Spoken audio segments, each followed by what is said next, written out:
there might have been some scenarios where there were some people you had to like let go. Was there any scenario like that or no? We had to let some of those C players go, but it was necessary for what we needed to do in order to take the business to the next level. And sometimes it is very difficult decisions to make, but you take a hit in the culture.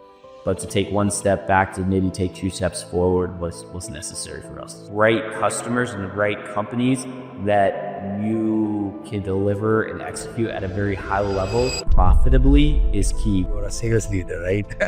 Sometimes, all we know in the industry, salespeople overcommit and do this. So like, how did that gap happen? We say yes. Like that was kind of my mantra, was like, let's say yes, we can do this stuff. Let's say yes. Can we handle your scale? Yes. Can we help you with your value-added services? Yes. Can we do B2B? Can we do omni-channel and direct-to-consumer? Yes. It was like, let's find ways to say yes.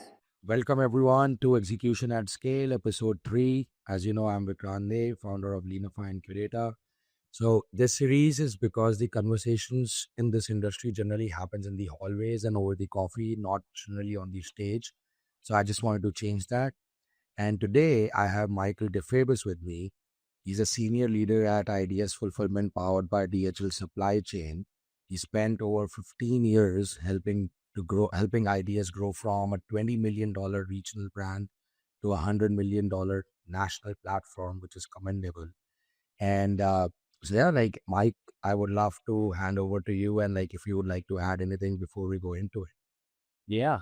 Mike DeFabis, excited to be here with you guys, and ready for a fun discussion. I have been in the fulfillment space for about 16 years with IDS, joining them in about 2009.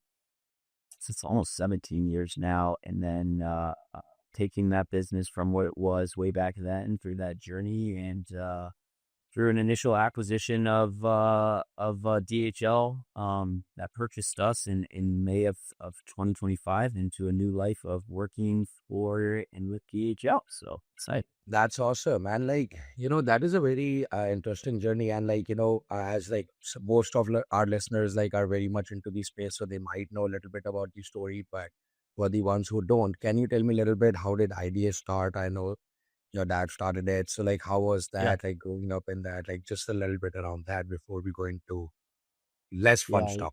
I like to say I grew up in warehousing a little bit. My father purchased a company called Trans City Terminal Warehouse in 1990.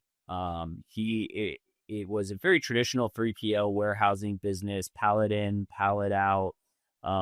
Grew that business to be one of the largest logistics providers here in the Indianapolis area, and even in Indiana, doing stuff for like Books for Dummies, if you remember that, RCA, big tube TVs and things like that. And in high school, I would spend time stacking pallets of Gatorade. So we would take the blue Gatorade, the red Gatorade, and the green Gatorade and make a mixed variety pack pallet mugging boxes around Gatorade, which was a good workout when you're in high school.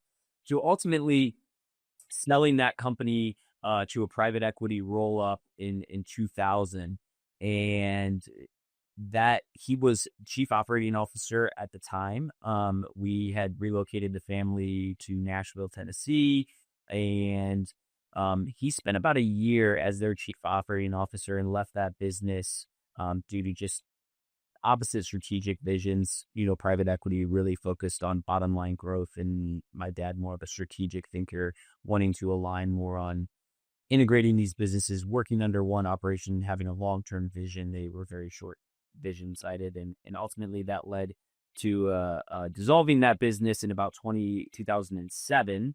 When Mark had invested, my father had invested a good chunk of change from that sale, some roll forward equity, and in lieu of his final payment, they came back to him and said, hey, instead of us paying you out, what do you think about taking back this piece of the business, which later became IDS? And after looking at the company and how much money they were going to leave in the bank, they came to a decision to do that. And my father then took that company, rebranded it as IDS with the vision that it was integrated distribution services, and integrated distribution services was to bring a full suite of transportation solutions from point of manufacturing, getting your product into either the US or domestically into your warehouse, to then optimize and distribute that out using transportation services. So we were looking to take that to the e-commerce industry. And yeah, and then in 2009, my dad came to me. I had been working in banking for a while. He said, "What do you know about marketing?" And I said,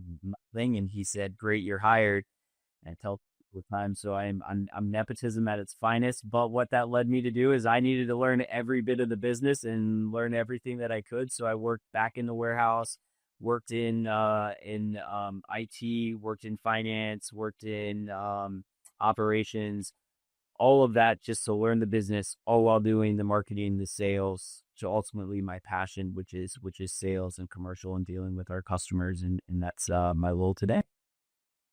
No, that's wonderful. So essentially, like, you have seen it all, right? Like, all the things from operations, marketing, day-to-day stuff, management stuff, right?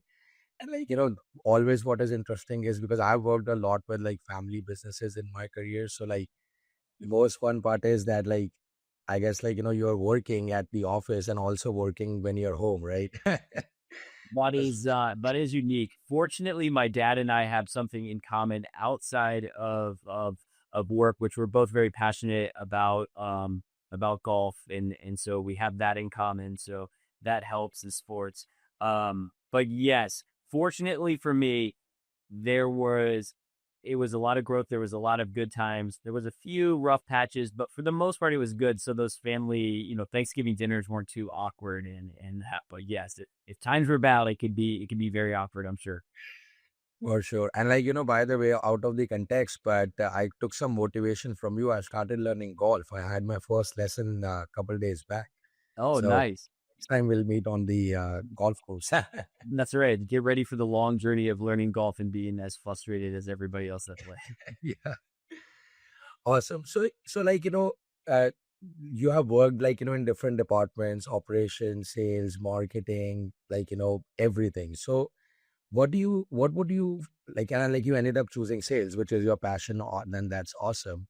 And like, what would you say about all these departments? Like, what I mean to say is that the connect and disconnect between these departments, like, was there anything which you felt when you like worked in one department versus the other in the beginning? Like, what was your overall read? Like, were they like really connected together, a little bit disconnected? What was your overall analysis?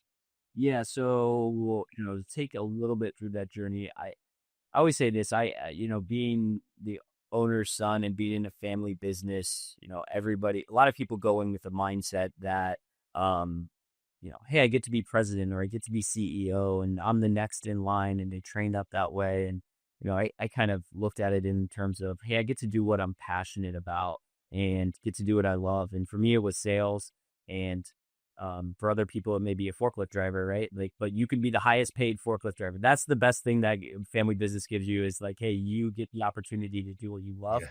not what you have to do. And when it comes to finance, when it comes to HR, when it comes to that stuff, that's the worst to me. Like I love this. I'm not passionate about that at all. And the CEO needs to have some passion about finance and HR and all aspects of the business. So yeah, I pushed my career very early on into the sales side. I saw that we could and I could show my value very well through the sales side. I could help grow the business. I could grow top line, affect that, um, and show value that way. So that was easy for me. To the question of how was the business connected, I think initially, when I came on board, we were about a $20 million company or so. And that business was very connected. It was, teams were talking to each other. A lot of what happened in the journey through the acquisition, a lot of the people stayed on. I don't know a ton about it, but there was we a divestiture of the a union. It was a unionized operation, so we got rid of the union, and a lot of the people stayed on. So there was still a lot of connection and a lot of long-term employees that had worked together. So IT was working closely with operations. Um, Finance was working closely with operations, and there was a good understanding there, good leadership group in place. As we grew, yeah, that challenge became a little bit harder on how we all stay connected. And I think with any business, as you grow, you're hiring on more people, and those people, the newer people, how they fit in and needing to know who the key players are within the organization and how to get things done and how to navigate the organization. Yeah, there was a little bit of a disconnect there, but for a time period. But yeah, I mean, for the most part, the team has to be working together, has to have common goals, and we did a lot of things within the organization to help drive that. So Yeah, no, like, a very good point. And like, that makes me wonder, like, so essentially, like when a company scales from like, 20 million to 100 million, and I mean, there are so many milestones in that whole journey, right? So in your journey, like what did you see that, like, because there are certain good things which helps you grow, and then also like in this whole growth part, there are things which break too, right? Like, maybe your processes, systems, people. And so what were some of the things like which you felt? Because what I want, like, people listening to us, like, who are in that 20 million mark, or in general any growth mark, so like sometimes people underestimate that the complexity, right? Like, it's like a lot of people see it as an overnight journey, right? Like, but it is not. But like, like it's a lot of sleepless nights as well in some cases, and in some cases like going back and forth. So what are some of the things you felt that you and your team might have underestimated, like in that growth process? Like, yeah, I would love to know more about that. yeah, some of the things that we underestimated during our growth journey, the first thing would be investing in technology was probably a gap. One of the biggest things when we ended up selling to DHL was we knew we needed to invest in technology, and DHL knew that, and we were very open about that. That was a part of the phase of the growth journey, but we should have been investing into technology faster. I think we were a way we viewed ourselves in the market early on was operationally focused. I've seen a lot in the industry, and as we've kind of come across this, it's been a lot of how do we saw players that were coming in that were operationally focused. Then a huge influx of tech companies came in, and they were very tech forward, and we always positioned ourselves as being operational forward type of company and executing at a very high level, and we were. But that mindset shifted with the buyers and with brands to say we want visibility, we want high technology as well as high level of operational focus. And we fell behind a little bit there, and we had to invest and ramp up quickly during probably, I would say, 2017 to 2020 into technology and investing in that and just continuing to push the limits on technology as hard as we push the limits on our operational abilities. I would say that would be the biggest gap. And then investing into leadership. I mean, every book that you read, every story that you hear, it's like, yeah, invest in the leadership. And it is 100% true. I mean, you've got to know your limitations. You've got to be humble in ways that say, okay, we're growing beyond whatever my skill set can be or what my team's skill set can be. And we need to bring in other outside hires. And, that juggling act between when you make that investment before you need it or when it's too late. Sometimes we made hires before and sometimes we made hires too late, but investing in that team and that leadership team, that was really key. And we made those investments in 2022 where we grew our leadership team pretty drastically from, and I can take you through a little bit more of that journey, but for now, we grew our leadership team from what was 4 of us to an 8-person leadership team, putting in HR, putting in more IT people onto the leadership team and all functions in there, not just operations, not just finance, and not just sales and ownership. So yeah. I think like, a lot of the things are like very similar, which I have seen as well. Like, it's like the vicious cycle of delaying things, right? Like, we know that we need to do this, but then something comes up, a new customer or something. And like, one thing, like, one great thing is that I'm an operations guy, as you know, right? So like things being operations first is always great. It sets a great foundation. But to scale sometime, like you said, like leadership, technology, like these things come in to play a lot. And I'm curious, like, actually, like, you said like you share a little bit more about the leadership sides, like, because that is actually a very interesting point. I would like to like know more about that. How did it look like? And what was something like which made the current management, like you and everyone else, like feel that, like, you need to invest in leadership? What was that tipping point, and what was Yeah. your strategy around it? Yeah, mine may be a little bit different. And I'll tell the story behind that is um shortly after COVID, my brother-in-law Aaron, who at the time was our financial, he was our CFO. I was our CRO. My father still was CEO, and then we had another member of the executive team and ownership group, Mike Jones, who was our chief operating officer. And Mike and Mark were nearing the end of their kind of careers, and we're wanting to kind of wind down, and we're expecting Aaron and myself to kind of make more decisions and things like that. And so we saw that. Aaron and I came to Mike and Mark with a strategic plan on how we would take the company from, at the time, what it was, around $60 million, to growing that to $200 million. And part of that was, in order to do this, we need to make decisions faster, we need to move quicker, and we need you guys to work more and work harder. And they said, which we knew the answer to that was going to be, we don't really want to do that. So the very next slide was, okay, here's what we need in order to do that. And part of that was, we needed a new chief operating officer. We needed a vice president of HR. We needed a VP of, we couldn't remain at a director level. We needed VPs and executive levels.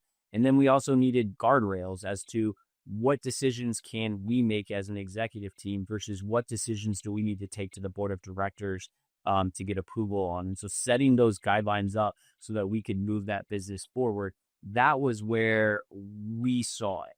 Now, oftentimes, I think that we saw that the skill set within the organization, what we were outgrowing some of the skill set that we had, and needed outside influence, outside ideas. We knew very much what was going on within the four walls, but when you're growing, it's very hard sometimes to, I'll say Modex, to go to Modex and see the new technologies, because you're just entrenched in your operations and things like that. So we needed to bring in some outside resources. We did. We made some great hires on that side of things that ultimately led, to us transitioning. Yeah. And like, that is very interesting. And like, I would like to attach it to like one of the things you said like a couple minutes back, that sometimes, like, as leadership things, like, it's important to know that even leadership can outgrow, like, the organization essentially.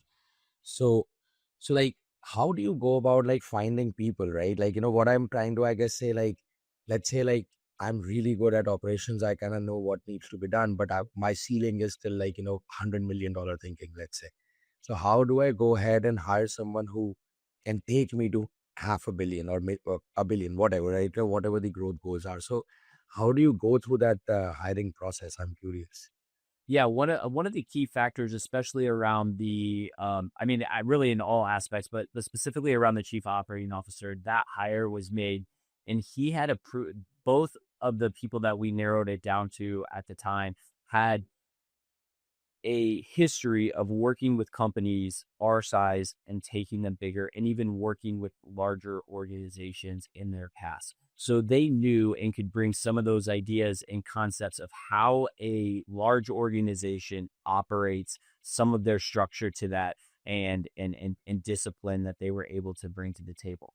As far as HR and technology goes, we looked at and we saw larger companies that had worked in the 3PL industry within larger companies. And those were 500 to $1 billion companies, but they were director level at that stage.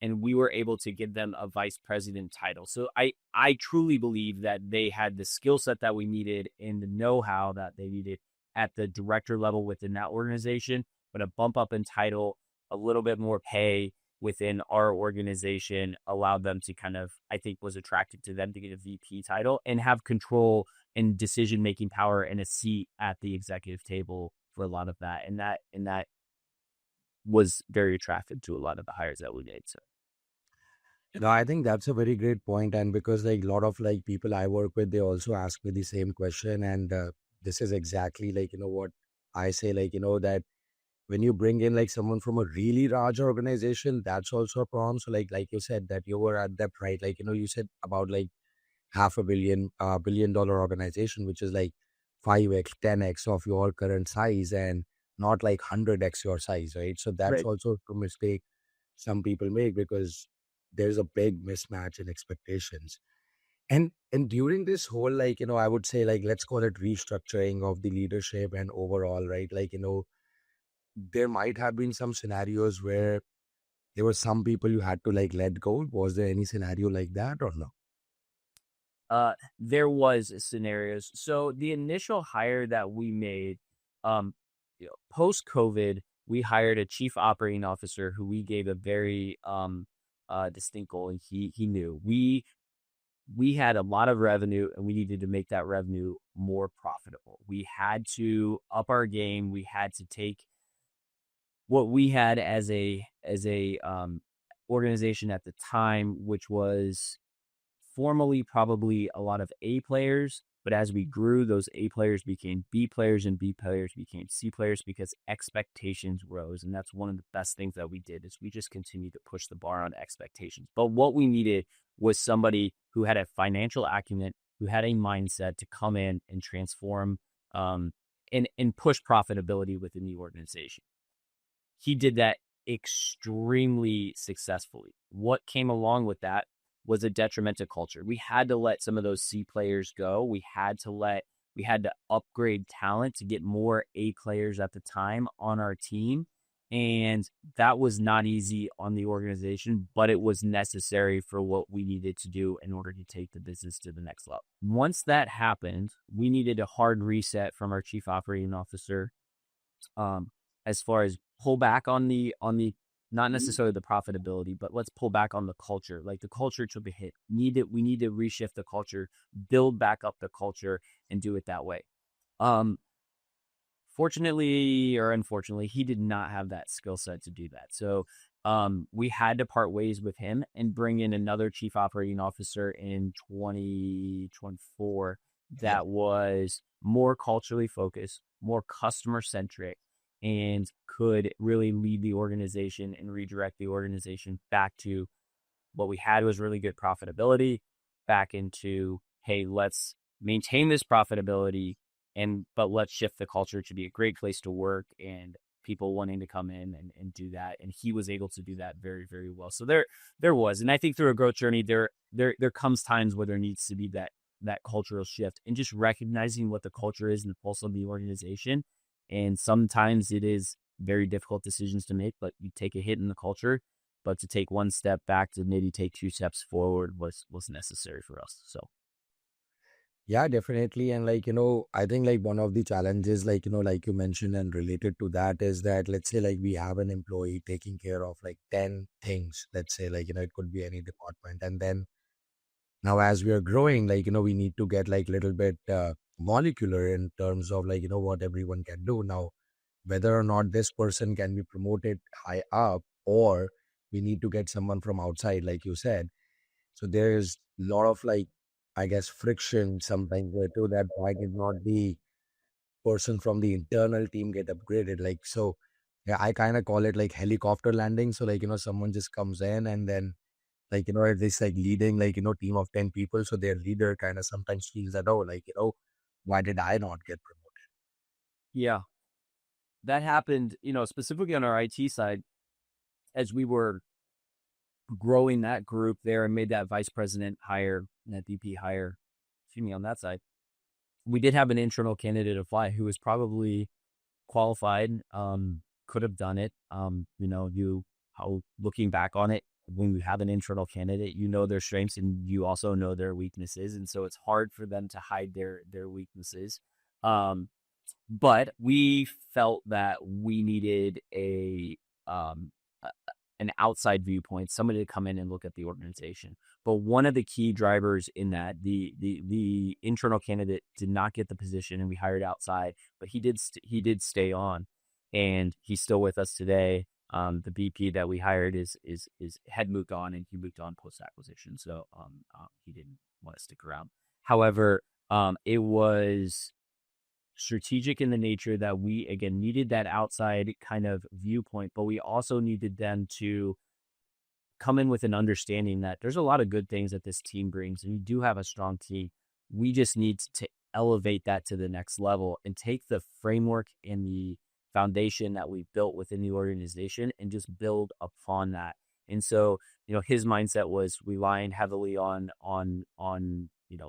that team that was already there and the insight that they have to help shape the direction of the business. So it wasn't saying, here's how you should do it and here's what we're doing. It's, here's what we've got. Let's just continue to enhance on this. You guys have built something great. Let's build upon that. And that was key during the NFE process to understand that. And like, yeah, like absolutely. So like that's the whole structural part, right? And I think like, one of the strengths you guys had, like you said, that, being operations first. So like that is where a lot of the processes might be already aligned and everything as you were going through this. And that kind of, and like you and I have talked a little bit about this and few times you met, but so like a lot of organizations as we see, like, saying no to clients, right? Like, that's another thing. Like we will, oh, like you want, like we are more in B2B, but like, I want to do fulfillment. Oh, we'll do it for you. Yep. Like, so how did like, that culture was built, like, throughout and like, especially like, you're a sales leader, right? Yeah.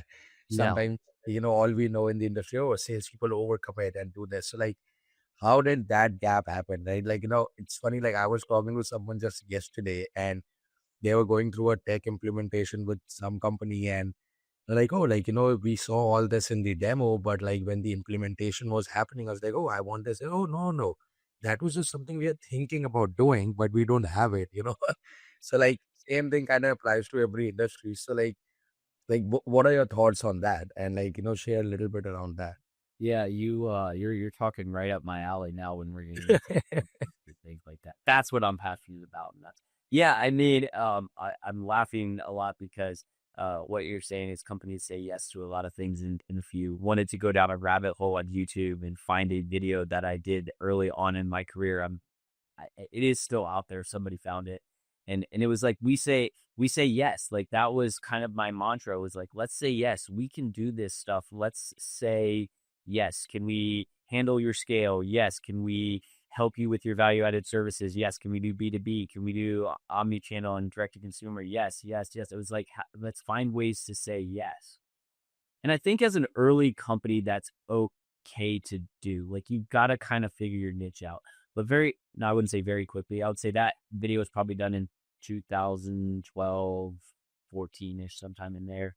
And around in 2016, we really knew that we needed to focus our ICP. We knew we had learned what companies and customers are profitable, which ones we would take chances on. And when you're dealing with companies that we deal with in the small to middle market segment, there's oftentimes that they have a great product, great offering, great team around them, but their go-to-market strategist isn't right, and they'll go belly up. But for whatever reason, they just don't make it. And understanding who those companies are and doing that, and not saying yes to everything, but aligning your growth to an ICP in what you know and going to market with a solution that resonates for the right customers and the right companies that you can deliver and execute at a very high level profitably is key, because there were numerous times where we brought in customers who were unprofitable, or we had mispriced, or we had done whatever, and that's never a good thing and sets you back a ways in your growth journey. But yeah, and then the last thing I'll say on that is one of the key metrics that we look at, and when we talk about like customer churn and things like that, is revenue per square foot. So we look at how much revenue is this customer bringing in, and versus how much square footage within the warehouse they use. We operate multi-client facilities in numerous different locations throughout the country today. We're probably in 7 or 8 different markets. And we look at that metric to know when we should open up a new facility. So is there customers that are not operating at a target revenue per square foot where I could backfill or bring in a new customer that has a higher revenue per square foot, higher margins in that, and then from there growing into another location with an anchor customer or something like that. So that's kind of been how our growth journey is, how we looked at our customers, how we, and trust me, I brought in the unprofitable and the worst. I brought in companies that have gone belly up, and I've learned a lot. Like I've liquidated product before, which is not fun. So, yeah.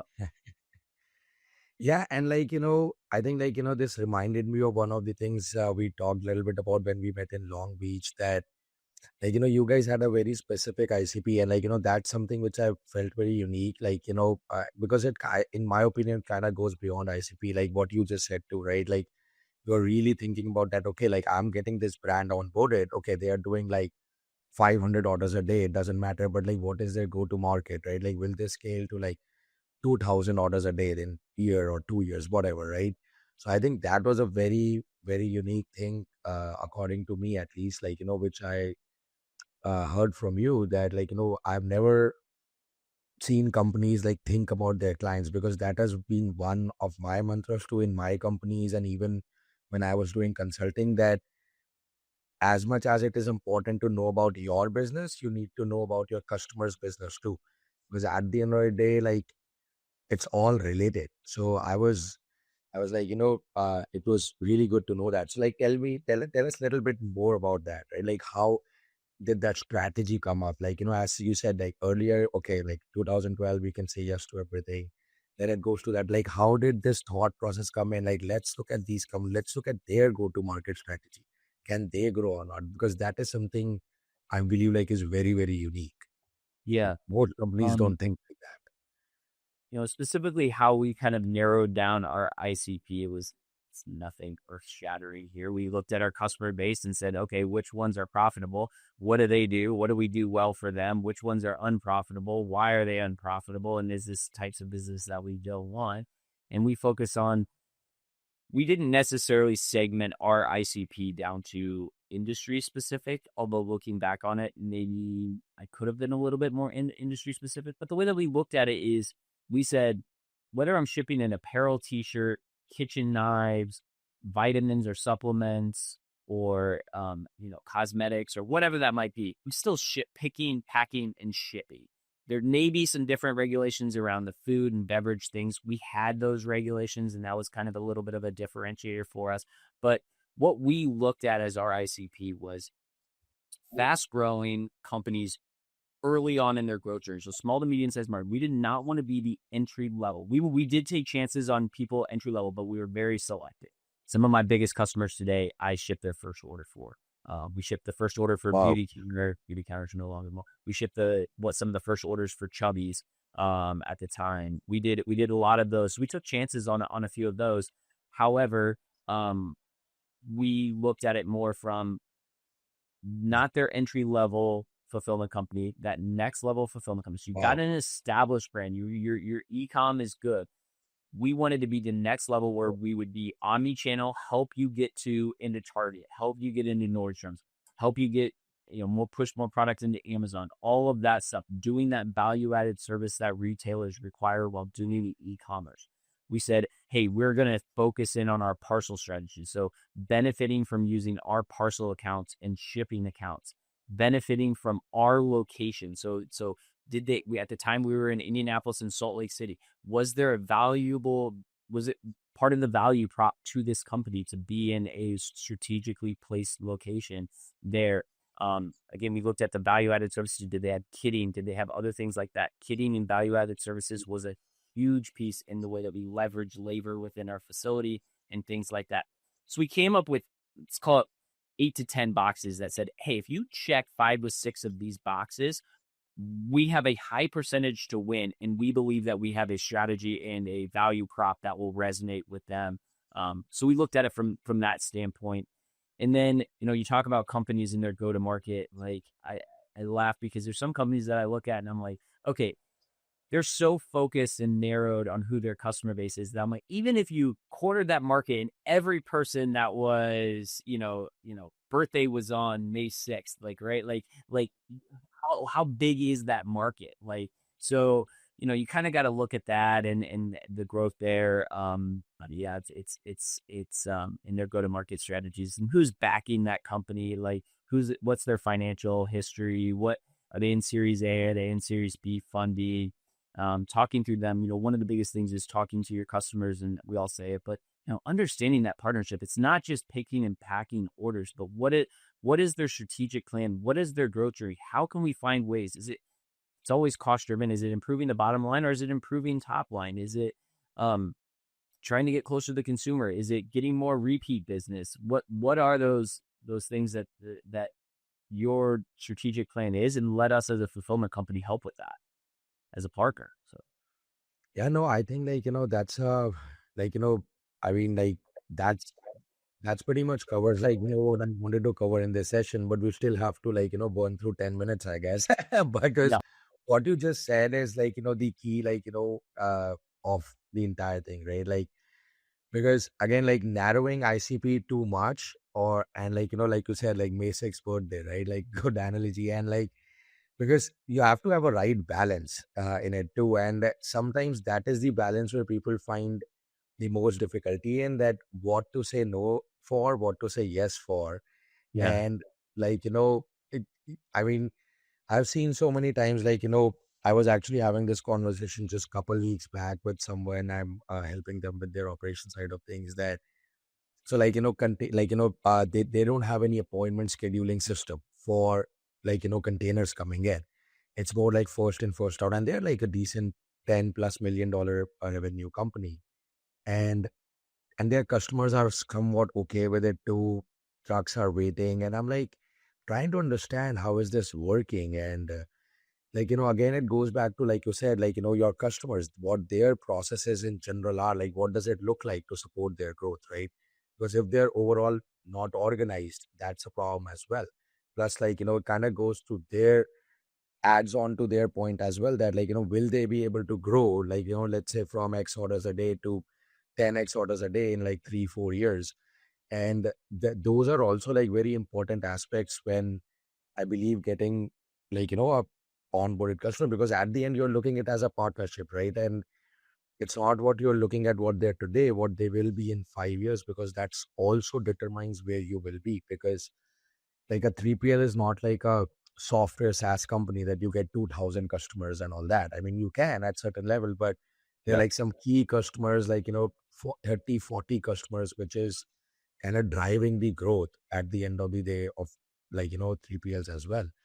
So, but yeah, no, I think that's a wonderful point and the wonderful way to put it. And so kind of like switching gears a little bit, so that like going a little bit off topic, not off topic, but out of your exact sales domain. So like what was kind of the point in the growth path, like from that whole journey to 100+ million, where what were some of the, I would say, like in my opinion, points where you felt that, oh, things are a little bit out of control overall, like what should we do about it? What were like some of, I guess like at 40 million we felt this, or 60 million we felt this, something like that. Like, do you yeah. recall any of that? Yeah. I mean, yeah, I asked a similar question to somebody a couple years ago. That's like, is there a point where and there's not really an exact answer as to like, okay, at 50 million or $60 million, like, is that like, do I need to reinvest in this or look at this? I mean, I think that you need to, like you kind of mentioned earlier, humble yourself, know what your capabilities are as in your role and where you can excel at, and then hire people around you to fill in the gaps around that, knowing what you're good at, and hiring those people. And generally speaking, it's probably always late for people. Like, they always think that they can do more and they don't want to say no. They delay on making that hire because they don't want to make that investment or what have you. Um, but once you come to that realization, I mean, that's a hard part in the growth journey. I mean, some of the bumps that we hit during our growth journey was, WMS switchovers and things like that. We underestimated the value, or how much time and effort a WMS switchover would be, how much resources when we had to implement new technology and other things, how much resources were going to be needed on our side to invest into getting that technology up to speed and fully functional with what we were sold. Um, Other things were startups. Like, there was a year where we onboarded probably three, I think it was $10+ million, I'd say $5 to $10 million startups that were very complex, high SKU apparel companies, a food and beverage company.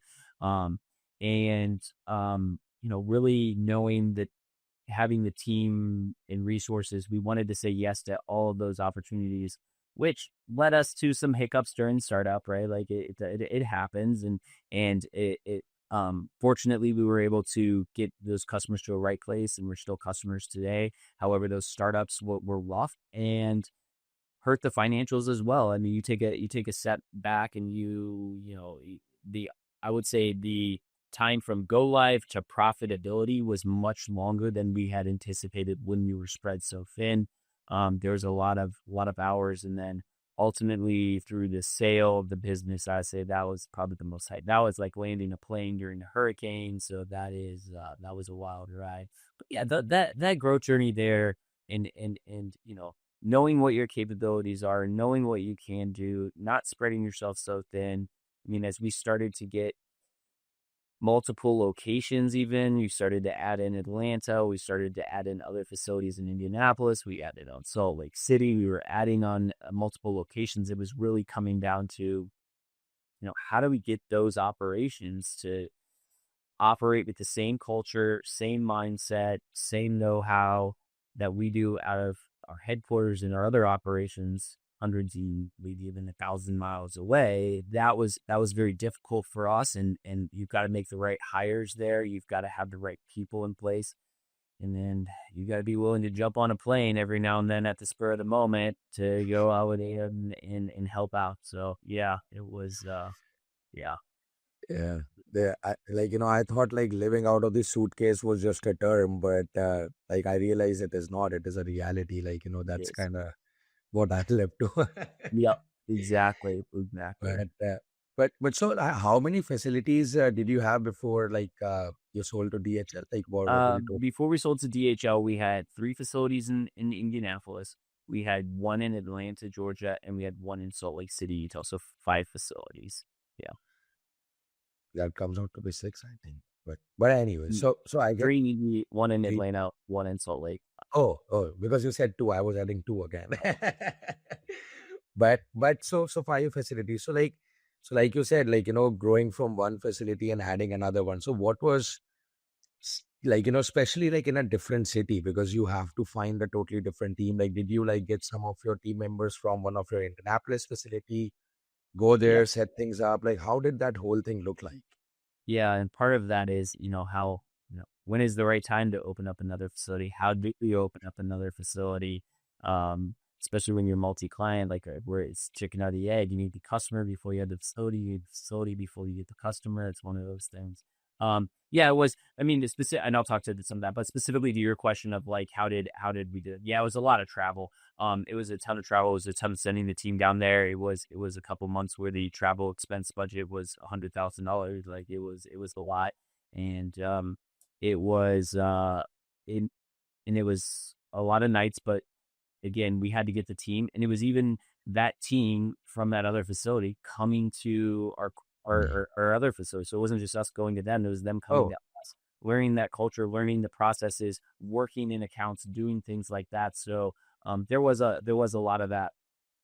As it relates to specifically to how we opened up our facilities. Um, Salt Lake City was an acquisition. We had a customer that was pushing us to, it was an acquisition, I think in 2014, maybe, that was pushing us to be on the West Coast. At the time, Amazon was really pushing the 2-day delivery. Customers were all in on this 2-day. This is the end all be all, and you had to get to the consumer in 2 days. I think that's maybe scaled back a little bit, but still when you get there. But that allowed us to open up the operation in Salt Lake City, purchasing a company. They weren't necessarily doing fulfillment, but they had a viable business. They had a warehouse full of product. It was sustainable. It was somewhat profitable, but we knew that we could bring some of our current customer base, churn out some of those old customers that weren't core to what we were doing, and bring in the fulfillment, train them up on the fulfillment, and operate that way. Atlanta was relatively similar. We had a customer. Actually, we didn't acquire a company, but we had a customer that was taking us to Atlanta. That was an anchor customer there. And that allowed us to we took down a little bit more space than we needed, that we could grow into, with that customer being the anchor customer. when it goes into Indianapolis, and that's where that kind of chicken or the egg kind of thing. We would pack our buildings. We like to operate buildings. I think like everybody does at 85%. I mean, me as a sales guy, I like to operate at 125%. So we would push the limits of what we could fit into our building, knowing that what we needed was an anchor customer to take down the space. So we could show capabilities, we could show this, and then we would be able to showcase that space there. Part of that could have been taking an existing customer and moving them into the new building, because maybe there was a warehouse redesign or some layout that we saw that could make that operation more um, Yeah. profitable or more efficient because we could just redesign it. And then from there, we would, get back to 85% by moving some of those edges back in there, and then giving us space to sell into. We would get creative at the times with our lease structures, where maybe we would be able to take down space in chunks. And depending on the real estate market at the time and what you're looking at, that's always an option. But you just have to have a sales team that knows that come August, September, you're going to be on the hook for this space and you got to sell into it. And then one of our strategies was we still kind of operated some traditional 3PL pallet in, pallet out business as well. And that's what leveraged us into EP-3 was, hey, this is stuff that we could easily move, easily divert, and covers the concrete within the four walls. And so we always had a handful, I wouldn't say a handful, two or three of those companies that hey, they were very traditional, but they allowed us to grow. We call them like foundational customers. They would allow us to grow within that kind of market as we needed additional space. So those are kind of two or three ways that we grew. No, I think I especially like what I've not heard a lot is that most people send their current employees to the new site, but not the vice versa. So like that's also a very good takeaway I would say from this is that it should be like kind of a two-way approach, not a one-way approach, because the building which you have been running for like let's say 10 plus years, that by itself speaks culture and everything, and like people coming in learning there and doing that, like that's a very great idea I would say. Because people do that but not very often from what I think. It's more like, oh, like let's send like one or two people to the new building, they'll set up something and come back. That's what I've commonly heard for the Yeah, most and part. there's, in our business, as there's always warehouse redesign and customers are changing, ski bases are growing. You set up your warehouse with this vision, and then all of a sudden you get a new piece of business that completely like blows up the way that you should lay out your warehouse. So there's, and that helps. And like at the time, there was a customer, as apparel customer that was growing significantly. We had limited automation, and this was in 2018. And then we decided that we were going to implement Locust robots in 2018 and push them over to a Locust robotics solution, and did all of that, and added some automated sorters, some auto baggers, and a bunch of automation in there that allowed us to go with cost savings to the customer, justify the move, have them capitalize some of that expense, and then put that into the new building, and get that redesign and that efficiency gains. And then we were able to move more clients into the existing facility as well. And that team was able to shift over some of that new, labor. One thing I'll point out, like you mentioned, like new account versus old account, like, hey, Yeah. in a new building, are you hiring new labor, or can you push some of that existing people that know the business, know this over to that? And you never want to maybe new building, new labor, new culture, all of that on a new customer. Like sometimes that can Yeah. lead to the disastrous saying. So Yeah, 100%. And I would like to utilize, I mean, like, those are all great points. And like, I just want to utilize couple minutes to maybe if you want to share at a very high level, let's say if someone is wanting to get into the fulfillment side of business, let's say they are probably thinking about opening one, or they are more primarily in B2B thinking about going into fulfillment. What are some of the things you would tell them? And the reason I say it, because in a few weeks I would like to do another session with you just on fulfillment, operationally and everything. yeah, So yeah, so something around that, because that's what you guys master in basically. So yeah, yeah, yeah. what would some takeaways you want to give to people around that?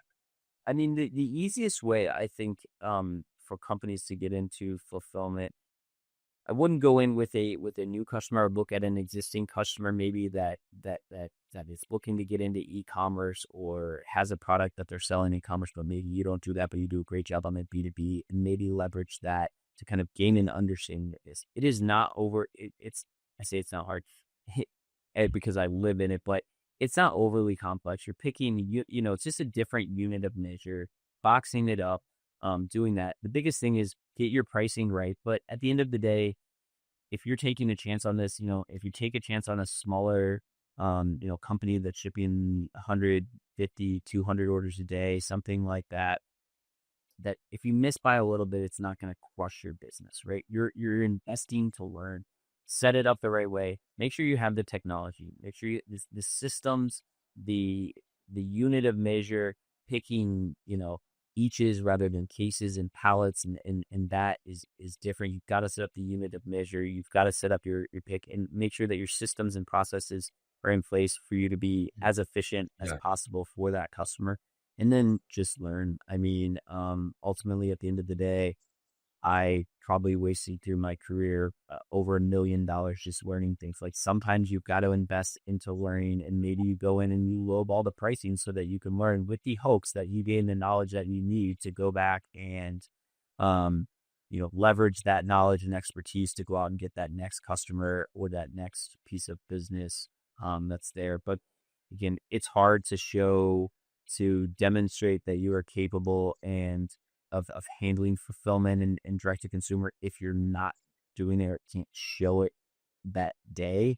We were fortunate in our both journey that we were able to land a couple of we had some small fulfillment companies. Mhm. We took a focus at the time on called direct marketing or multi-level marketing. So we were working with, only the wife or whoever has a Tupperware party and sells Tupperware, and we would be the ones that would pick and pack and ship the Tupperware out. It wasn't Tupperware, it was beauty products and things like that.